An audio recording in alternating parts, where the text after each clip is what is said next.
into the NBA postseason. The West is set. The Blazers with the win over the Nets in an exciting basketball game. It didn't mean anything for the Nets, but they were still playing their ass off. Well. They have really played well. Yeah, I mean it's interesting. Like, what do you take from this bubble Nets season? If they end up, I mean, who knows? Maybe they shock the world and have an amazing postseason. But, like, let's say they end up going out in the first round, like many still expect after the way they've played. Like, what do you take from it? Because you still expect them to have a different coach because of Kyrie and Kevin Durant. I mean, and you have LeVert, you have Allen, you have Harris that are there and will be back and playing with the stars. But everybody else is sort of up in the air. I mean, not everybody else, but most of these other guys are maybe not be around and not have similar roles. So it's like, does it really mean anything outside of pride when this team is going to look so incredibly different next year? They're going to look different, but I think it goes to depth. I mean, I think Karis LeVert, I forget where the injury, I think it was in Minnesota when he got hurt last year. He was on a rise to stardom.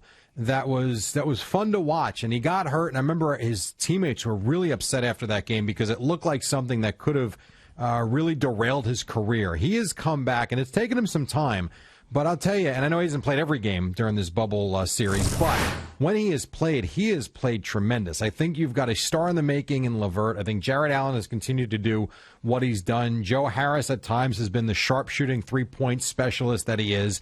I think those three guys are going to be around. I think what it's also allowed them to do was go out and find other guys. Listen, is Jeremiah Martin going to be on this team next year? I have no idea. But he has proved for himself and to the rest of the league the kid can play at this level. You've got other guys that have just gone out and done the job. Guys, I can be honest with you, I never heard of before, which is not surprising. But I think what you've seen is you've found more weapons to go to so that if someone like a Durant gets hurt next year or Kyrie Irving misses time, which I all think we expect him to, they've got guys in this team that can step up and play. They've played really well in Orlando, and they've done it without Spencer Dinwiddie, as we know.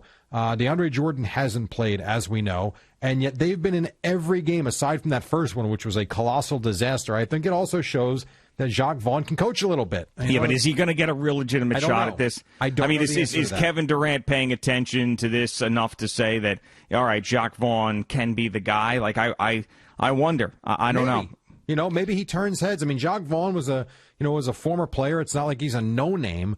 I would like to think that Durant and Irving are watching this, and he gets a fair shot. Listen, if you end up with a Jeff Van Gundy instead of Jacques Vaughn, no one's going to argue with it. Sure. I think if you end up with some guy we've never heard of over Jacques Vaughn, you're going to sit there and say, all right, well, those two pulled the strings, got rid of him, and they hired him. Depends on who they end up with. But he has proven that he can do at least something.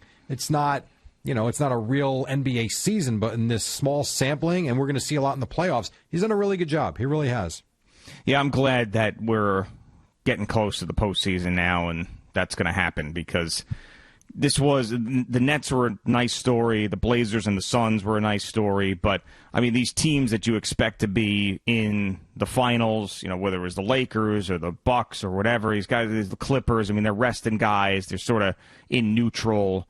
I really want to see those teams start to get going and have something that legitimately matters. So I'm happy that we're there because I was having a tough time with it prior. I mean, it was inspired play, it was good, no positive tests, all that stuff, hats off to. But I just need something that really counts now. Well, it counts. And let me ask you this. What do you make of this? I forget where, I want to say maybe Yahoo Sports had it. There was one of the basketball writers was discussing this bubble scenario and why it's more wide open than ever this year. And his theory was, and it's kind of like what we were talking about with the golf, whereas maybe a lesser known player would struggle with a big shot in a big spot because there is a gallery of fans that are watching. And now the way they're playing it, they're just out there playing golf. He was theorizing that it's as wide open as ever because maybe the older players, maybe a LeBron, because the Lakers haven't played great, maybe it's a little different that they don't have that energy from the crowd as you get older that you might need for the extra adrenaline, whereas these kids and younger teams are just out playing ball. And they're not thinking, they're not affected by anything. So the idea of playing a road game just because they put the logo on the floor and they might do a couple of other different things to try and make it more, the crowd's not there. So I thought it was interesting that just because we think the Lakers are supposed to win, or we think the Bucks should win. Maybe not. Maybe you get one of these 5, 6, 7 seeds that stun us, but maybe not so much because of the ambience and the way they're playing. It's interesting. Do you think that the NBA fan who isn't a fan of a particular team, or their team is out, or whatever it is going to be into that sort of Cinderella pro team story? You think they get into that? I think most fans, not the hardcore ones of a team, but I think most fans on the outside looking in are really into the underdog winning. And if your team is out, if you're a Knicks fan, I'm not saying you're rooting for the Nets, but you might root for the Blazers as the 8 seed to go in there and make a run, whether you like Carmelo or not. But I'm just throwing that team out there. I think there's Blazers have a lot of good play. I mean, the Blazers have a lot of good players. You're right, but it's still an 8 going up against a 1. You're right. Sure. And we talked the other day. If they get in, I think they're a really tough out. And I think the Suns would have been a tough out with the way they've played. They went unbeaten, for God's sakes. But I was just pointing out an 8 against a 1. I think, yes, I think sports fans would get into the 6, 7, or 8 seed making a deep run into the NBA playoffs. If it was the Nets, for sure. I mean, I could see if they ended up having a deep run because that's a story that would transcend sports in the sense that, like, news outlets would talk about that. Like, let's say if they got to a conference final just miraculously, right, because of all the positive tests that they had, the fact they were without Kyrie, without Kevin Durant. I mean, that would be the biggest story. But some of these other teams, I don't know so much. It's really Cabarrot. Yeah, right. I love that name.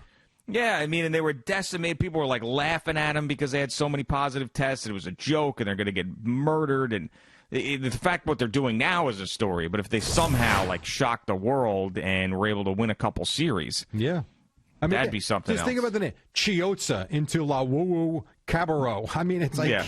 And they're winning, and it's over to education reform for the 3. That's right. Where's Jeremiah Martin? Who? Right. Yeah. He buries the 3. I mean, that's what it's been for them. So I'm with you. I think a lot of people would get into the Nets.